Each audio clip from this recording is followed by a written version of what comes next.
Y'all, it is chilly out there. Brrr. Oh my god. Brrr. Truly and honestly. Okay, so, time to read Anna Karenina. That's my man. That's my man right there. Okay. What chapter were we on? Okay, 34. We were on chapter 34. Anna Karenina, part 2. Wait, that's really? I don't believe that. Okay, I guess. Okay. Alright. Anna Karenina, part 2. Chapter 34. Quite toward the end of the season, Prince Sherbatsky, who from Carlsbad had gone to Baden in Kissingen to see some Russian friends and to inhale some Russian spirit, as he expressed it, returned to his family. The views of the prince and princess on life abroad were diametrically opposed. The princess found everything admirable, and in spite of her firmly established position in Russian society, tried when abroad to appear like a European lady, which she was not, being thoroughly Russian. She therefore became somewhat artificial, which made her feel uncomfortable. The prince, on the contrary, considered everything foreign detestable and life abroad oppressive, and kept to his Russian habits, purposely trying to appear more unlike a European than he really was. He returned looking thinner, with the skin on his cheeks hanging loose, but in the brightest of spirits. His spirits were still better when he saw Kitty completely recovered. The news of her friendship with Madame Stahl and Varenka, and the information the princess gave him of the change she observed in Kitty, disturbed him and aroused in him his usual feelings of jealousy toward anything that drew his daughter away from him, and of fear lest she might escape from his influence into regions inaccessible to him. But these unpleasant rumors were soon drowned in that sea of kind-hearted cheerfulness which was always within him, and which was increased by the Carlsbad water. The day after his arrival, the prince, attired in a long overcoat and with his Russian wrinkles and his slightly puffy cheeks supported by a stiff collar, went out in the brightest of spirits to the springs with his daughter.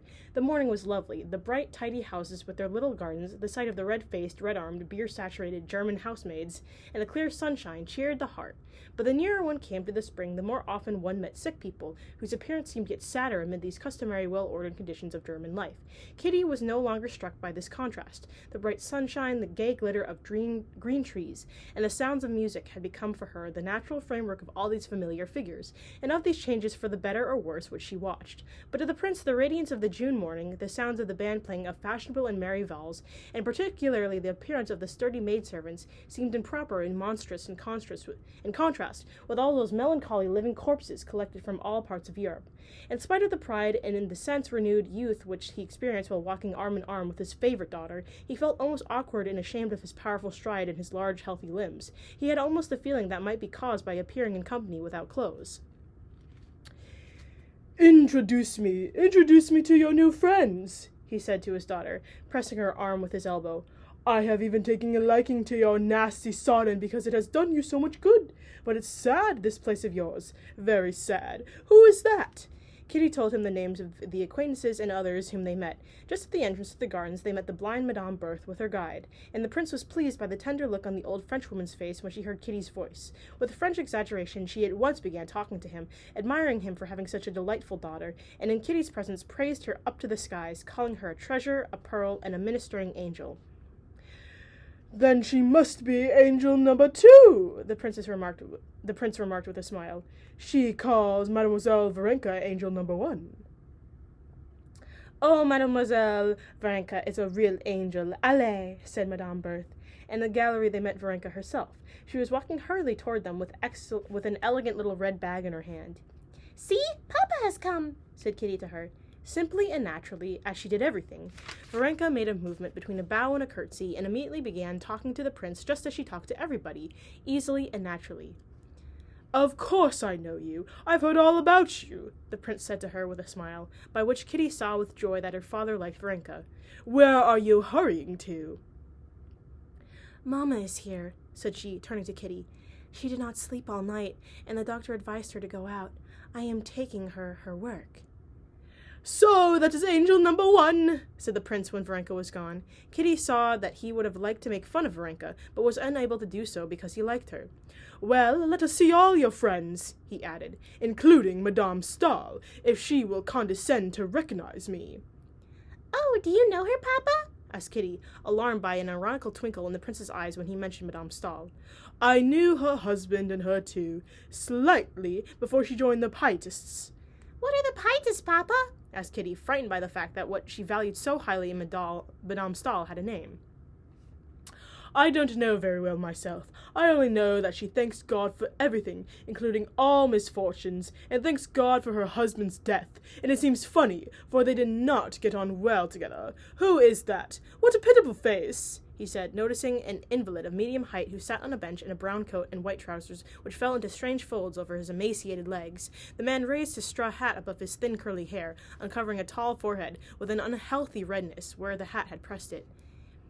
It is Petrov, an artist, Kitty replied, blushing. And that is his wife, she added, indicating Anna Pavlovna, who on their approach went away with apparent intention, following a child who had run along the path. Poor man, what a nice face he has, said the prince. Why did you not go up to him? He looked as if he wished to say something to you. Well, come back then, said Kitty, turning resolutely. How are you today? She asked Petrov. Petrov rose with the aid of a stick and looked timidly at the prince. This is my daughter, said the prince. Allow me to introduce myself. The artist bowed and smiled, exposing his strangely glistening white teeth. We were expecting you yesterday, princess, he said to Kitty. He staggered as he said it, and to make it appear as if he had done this intentionally, he repeated the movement. Okay. I meant to come, but Varenka told me that Anna Pavlovna sent word that you were not going. Not going, said Petrov, flushing and immediately beginning to cough and looking round for his wife. Annetta, he said, loudly. The veins in his white neck protruded like thick cords. Anna Pavlovna drew near. How is it you sent word to the princess that we were not going? He said in an irritable whisper, his voice failing him. Good morning, Prince. I don't know what voice to give these people. Good morning, princess, said Anna Pavlovna with a forced smile, quite unlike her former way of greeting Kitty. I am very pleased to make your acquaintance, she went on, turning to the prince. You have long been expected, prince. How is it you sent to tell the princess we were not going? The painter whispered hoarsely and still more angrily, evidently irritated because his voice failed him and he could not give his words the expression he desired. Oh, dear me, I thought we were not going, said his wife with vexation. How so? When? He was interrupted by a fit of coughing and made a hopeless gesture with his hand. The prince raised his hat and went away with his daughter. Oh, he sighed deeply. What poor things! Yes, Papa, replied Kitty. And you know how they have 3 children, no servants, and hardly any means? He receives something from the academy, she explained animatedly, trying to stifle the excitement resulting from the strange alteration in Anna Pavlovna's manner toward her. And there's Madame Stahl, said Kitty, pointing to a bath chair on which, under a sunshade, lay something supported by pillows, wrapped up in gray and pale blue. It was Madame Stahl. Behind her was a sullen-looking, robust German workman who pushed her bath chair. At her side stood a fair-haired Swedish count, whom Kitty knew by name. Several painters lingered nearby, gazing at this lady as something out of the common. The prince approached her, and Kitty immediately noticed in his eyes that ironical spark which so disturbed her. He went up to Madame Stahl and spoke to her extremely politely and nicely in that excellent French which so very few people speak nowadays. I do not know whether you will remember me, but I must recall myself to you in order to thank you for your kindness to my daughter, he said, raising his hat and not putting it on again. I forgot what voice I gave her. My man! That's my man! Not that guy. Prince Alexander Sherbatsky, said Madame Stahl, lifting toward him her heavenly eyes, in which Kitty detected displeasure. I am very pleased. I have grown very fond of your daughter. Your health is still not good. No, but I am accustomed to it, said Madame Stahl, and introduced the Swedish count to the prince. You are very little changed, said the prince. I have not had the honor of seeing you for 10 or 11 years.